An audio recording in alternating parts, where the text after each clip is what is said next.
Yeah, now if you live in the East End, it's just possible that you've seen the posters for next week's European lightweight title fight. Manchester's John Murray defends against Karim El Ouazghari at York Hall, Bethnal Green. The posters are provocative and they scream out, "Here's Johnny." Just like the Jack Nicholson poster, his cult film, The Shining. You remember that poster? Anyway, it could have also said, "Are you watching West Ham's Kevin Mitchell?" That's not as catchy. Anyway, John is not afraid of upsetting a few people, and I'm sure he believes, and I believe it's time that a few things started falling in place for him. John, how are you? Hi, Stevie, and well, thanks. John, so you're coming down here right into Kevin Mitchell's backyard. Is that one of the motivating factors for this fight, or is that just a little handy side issue? Yeah, just a handy side issue more than anything. I think, I've got a great fan base up here in Manchester. Yeah, you have. It's time to start, widening the fan base, and I think Frank's done a great job with a poster there, and getting me down in London, broadening the fan base, and it's time to start attracting more people, getting to know John what he is. I mean, for someone that's had 30 fights undefeated, I'm not as well known as what I think I should be. I'm knocking on the door now for a world title, so I think, going to top of the bill down there, the home of British boxing down at the York Hall, do my career no harm, and, put on a great show down there, and I'm sure Frank can maneuver me into a world title shot this year. Yeah, well, that's obviously the plan. I mean, it's nearly 3 years since you won the British title, and there was been some frustrating time in there, John. I know that you felt at one point that you might get actually close to Amir Khan, then he went and got himself bashed up at lightweight against Bredis Prescott, and then there's been some sort of gaps in your fighting and just fights not falling out of place, but you're still at 26 young. I mean, when was the lowest point in the last 2 or 3 years, John? The lowest point, I'm not sure, to be honest. There was a few, considering I won a title, and I was riding high undefeated record, there were times where I considered walking away from boxing. Wow. It's hard to get by sometimes when you're not fighting for 6 months at a time, and I'm the same as anyone else. I've got bills to pay and stuff, so there is times where I thought knocking it on the head and getting a job, but I seem to have come through them bad times. I've stuck hard at it, and then period in activity, I'm hopefully putting behind me now, signing with Frank Wadden, who's a master of keeping his fighters busy, keeping them active, and hopefully, like I say, now them bad times are behind me now. It's time for me to start my assault on that world title, and starts on April 2nd, get this fight out of the way, and then hopefully Frank can maneuver me into a world title show, which is what I'm hoping for. John, looking at the world title, looking at the world champions, or the available big fights out there, have you got your eye on anyone in particular, or are you just going to go whichever route Frank can secure for you? Because it's not easy, securing any route's hard. Have you and him sat down and gone through the list and said, "Oh well, I fancy him, I could do him, I fancy that"? Have you had that conversation? No, not really. But I mean, looking at the lightweight division on the world stage, it's wide open.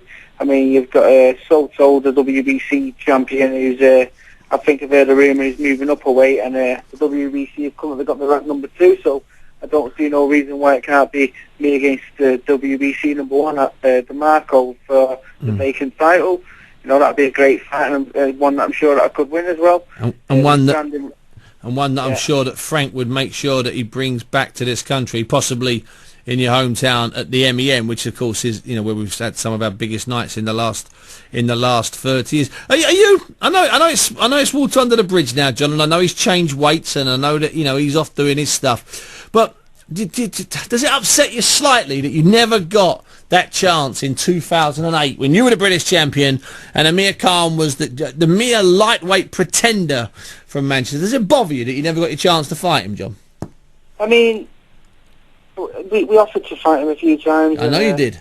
Yeah, I mean, we would have took the fight happily, but for whatever reason the fight never happened, and he's obviously gone on and done well for himself, and fair play to him, because he came back after that brutal knockout, and the way that he came back from that, it was great. Off to him, he's done well. He's come back and he's been in some great fights since then. But I'm just taking care of business at my own weight, and like I say, hopefully I'll get a world title shot at lightweight, and then fingers crossed, I'll bring it back home, and then who's to say down the line that me and Amir can't fight, and I could go up a weight and being dominated, being a world champion at lightweight, and we could go up a weight and have him being like welterweight world champion, me being lightweight world champion, be an absolute massive draw in Manchester. Do you think you could go up to light welterweight, John? Is it something you've considered in the past?